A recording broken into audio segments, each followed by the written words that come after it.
Welcome to you all at my YouTube channel study time with SK. Hello, this is Sonali Kumari और इस video में हम cover करने वाले हैं एफएसटी के बहुविकल्पीय प्रश्न नंबर 181 से प्रश्न नंबर 200।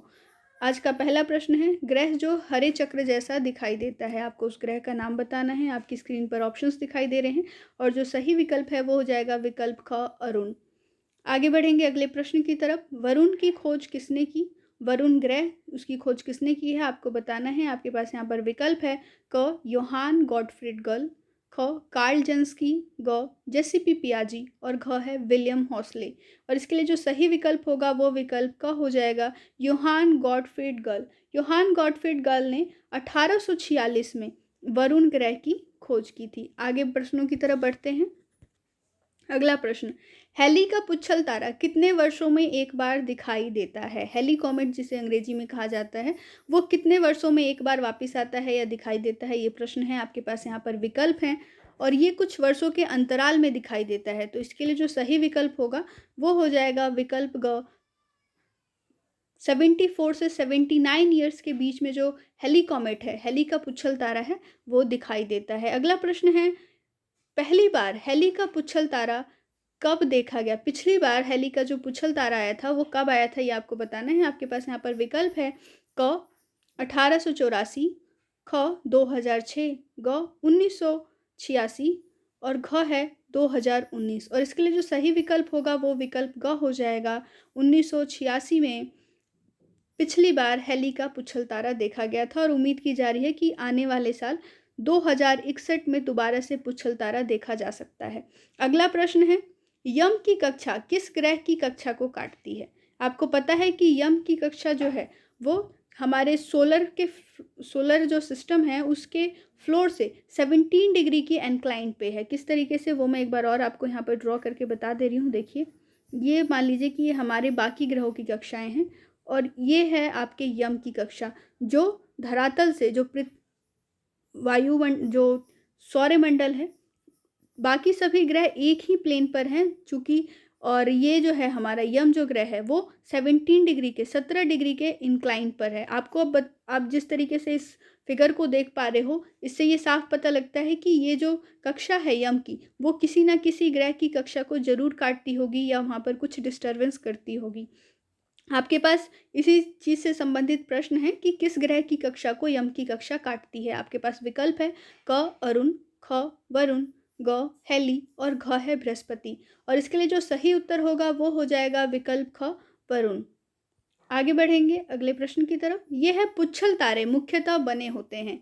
जो पुच्छल तारे होते हैं वो किस चीज़ से बने होते हैं, ये आपको बताना है। आपके पास विकल्प है क धातुओं से, ख चट्टानों से, ग गैस और घ है बर्फ। और इसके लिए जो सही विकल्प होगा वो हो जाएगा विकल्प घ बर्फ। मुख्यतः ये बर्फ से बने होते हैं, लेकिन इनके अंदर कुछ गैसेस जो होती हैं वो जमे हुए फॉर्म में होती हैं, जैसे कि मीथेन हो गया, कार्बन डाइऑक्साइड और अमोनिया। अगले प्रश्नों की तरफ यहाँ पर बढ़ेंगे अब। अगला क्वेश्चन है, पृथ्वी की सतहों की आंतरिक से बाह्य क्रमानुसार व्यवस्थित कीजिए। यानी कि अंदर से बाहर की तरफ आते हुए पृथ्वी की सतहों को आपको व्यवस्थित करना है। ये देखिए, ये पृथ्वी के सतह हैं। अब आपको बताना है कि अंदर से बाहर आते हुए ये कौन कौन सी लेयर्स हैं, इन लेयर्स के नाम क्या हैं। आपके पास विकल्प है क कोर, भूपटल, मेंटल, ख है कोर, मेंटल, भूपटल, ग है मेंटल, भूपटल, कोर और घ है सभी। और इसके लिए जो सही विकल्प होगा वो विकल्प ख हो जाएगा, कोर, मेंटल और भूपटल। किस तरीके से है वो मैं आपको यहाँ पे दिखा देती हूँ कि ये जो होता है ये कोर होता है, ये मेंटल होता है और ये भूपटल होता है, जिसे अंग्रेजी में क्रस्ट भी कहा जाता है और हिंदी में इसे भूपटल कहा जाता है। तो इस प्रश्न के लिए जो सही विकल्प होगा वो विकल्प ख हो जाएगा। अगला प्रश्न है, पृथ्वी का भूपटल है। पृथ्वी का भूपटल किस तरीके का है ये आपको बताना है। आपके पास विकल्प है क ऊसर, ख समतल, ग समतल नहीं और घ है सभी। और इसके लिए जो सही विकल्प होगा वो विकल्प ग हो जाएगा, समतल नहीं। आप थोड़ा सा समझ लीजिए कि पृथ्वी का जो भूपटल है वो समतल किस कारण से नहीं है। आपको पता है कि हमारे पृथ्वी पर कहीं तो महासागर हैं, समुद्र हैं, कुछ छोटे छोटे ट्रेंचेस हैं और इसके बाद कहीं कहीं ऊंचे ऊंचे पहाड़ हैं। तो आप देख लीजिए यहाँ पर ये क्रस्ट कहाँ जा रहा है। तो इसी कारण से हम कहते हैं कि पृथ्वी का जो भूपटल है वो समतल नहीं है। अगला प्रश्न है, पृथ्वी के तल से सबसे नज़दीक वायुमंडल की सतह है। पृथ्वी के तल से वायुमंडल की सबसे नज़दीकी सतह का नाम होता है क्षोभ मंडल, ठीक है, जिसे अंग्रेजी में ट्रोपोस्फेयर कहा जाता है। आगे बढ़ेंगे अगले प्रश्न की तरफ। 190 नंबर का प्रश्न है, पृथ्वी का औसत तापमान है। पृथ्वी का औसत तापमान कितना है, ये आपको बताना है। आपकी स्क्रीन पर यहाँ पर विकल्प दिखाई दे रहे हैं। सही विकल्प हो जाएगा ग 16 डिग्री सेंटीग्रेड। 16 डिग्री सेंटीग्रेड जो है ये पृथ्वी का औसत तापमान माना जाता है और कहा यह भी जाता है कि ये क्षोभ मंडल का तापमान है। अगले प्रश्न की तरफ बढ़ते हैं। अब ओजोन के अणु पाए जाते हैं। ओजोन के एटम्स किस जगह पाए जाते हैं, ये आपको बताना है। आपके पास यहाँ पर विकल्प है, क क्षोभ मंडल, ख समताप मंडल, ग स्थल मंडल और घ है कोई नहीं।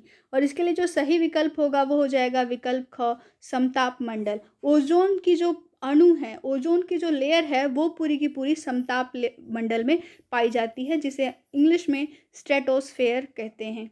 अगला प्रश्न है, सूर्य से आने वाली विनाशकारी पैराबैंगनी किरणों को रोक देती है। इनमें से वो क्या है? जो पैराबैंगनी जो यूवी रेज होती हैं, जो सूर्य से हमारी पृथ्वी की तरफ आती हैं, इसे रोकने में मदद करती है। आपके पास विकल्प है, क कार्बन डाइऑक्साइड, ख नाइट्रोजन, ग ओजोन और घ है वायुमंडल। और इसके लिए जो सही विकल्प होगा वो विकल्प ग हो जाएगा, ओजोन। कि ओजोन की जो परत है वो समताप मंडल स्ट्रेटोस्फेयर में पाई जाती है और वो सूर्य से आने वाली पैराबैंगनी किरणों को रोक देती है, दूसरी तरफ परावर्तित कर देती है। अगला प्रश्न है आपका, पृथ्वी के वायुमंडल में उपस्थित रिक्त स्थान उष्मा को कैद करती है। पृथ्वी पे वायुमंडल है, आपको पता है, उसके अंदर डिफरेंट गैसेस पाए जाते हैं अलग अलग प्रकार के।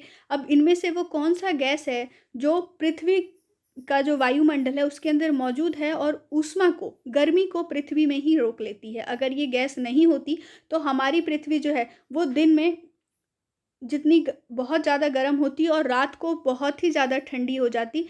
ऐसा भी हो सकता था कि पृथ्वी के चारों तरफ बर्फ़ जमा हो, ठीक है। तो अगला यहाँ पर जो ऑप्शन आपको दिखाई दे रहा है, जो विकल्प है वो है क कार्बन डाइऑक्साइड, ख नाइट्रोजन, ग ओजोन और घ है वायुमंडल। और इसके लिए जो सही विकल्प होगा वो हो जाएगा विकल्प क कार्बन डाइऑक्साइड। मैं ऐसी उम्मीद कर सकती हूँ कि आपने ग्रीन हाउस इफेक्ट के बारे में पढ़ रखा है। तो ग्रीन हाउस इफेक्ट में क्या होता है, जो एक घर बनाई जाती है शीशे की, जिसके अंदर सर्दी के इलाकों में जहाँ पर ठंड ज़्यादा पड़ती है वहाँ पर पौधे लगाए जाते हैं। उसमें भी यही किया जाता है कि कार्बन डाइऑक्साइड को उस ग्रीन हाउस इफेक्ट का जो घर होता है उसके अंदर रोक लिया जाता है। आगे बढ़ेंगे अगले प्रश्न की तरफ। अगला प्रश्न है, पृथ्वी अपने अक्ष पर घूमती है। पृथ्वी अपने एक्सिस पर घूमती है। आपको यहाँ पर कुछ समय दिया हुआ है, आपको उस समय में से सही विकल्प बताना है। विकल्प क है 12 घंटों में, ख 24 घंटों में, ग 48 घंटों में और घ है सभी। और सही विकल्प हो जाएगा विकल्प ख 24 घंटों में पृथ्वी एक बार अपने अक्ष पर घूमती है। अगला प्रश्न है, मौसम पर, पृथ्वी पर मौसम बदलते हैं। पृथ्वी पर मौसम बदलने का कारण क्या है, ये आपको बताना है। तो इसके लिए जो सही विकल्प हो जाएगा वो विकल्प क हो जाएगा।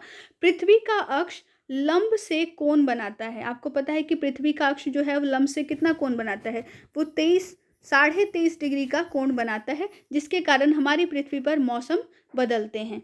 अगला प्रश्न है, यह पृथ्वी के चारों ओर 27.33 दिनों में दीर्घवृत्ताकार कक्षा में एक परिक्रमा करता है। आपको पता है कि हमारी पृथ्वी की परिक्रमा कौन करता है, चंद्रमा करता है। और वो एक बार परिक्रमा करने में कितना टाइम लेता है, वो लेता है 27.33 दिन। तो सही विकल्प हो जाएगा विकल्प क चंद्रमा। अगला प्रश्न, स्वतः जनन का सिद्धांत किसने दिया। स्पॉन्टेनियस जनरेशन का जो सिद्धांत है वो किसने दिया है, ये आपको बताना है। आपके पास यहाँ पर विकल्प है, क अरस्तु, ख लुईस पाश्चर, ग ऑपरेन और घ है हेल्डेन। और इसके लिए जो सही विकल्प होगा वो विकल्प क हो जाएगा, अरस्तु ने स्वतः जनन का सिद्धांत दिया था। अगला प्रश्न है, किसकी परिकल्पना है जीवन से ही जीवन की उत्पत्ति होती है। ये हाइपोथेसिस किसने गढ़ा है, आपको इनका नाम बताना है। आपके पास यहाँ पर विकल्प हैं और जो सही विकल्प होगा वो हो जाएगा विकल्प ख लुईस पाश्चर। लुईस पाश्चर ने अपनी परिकल्पना बनाई कि जीवन से ही जीवन की उत्पत्ति हो सकती है और होती है।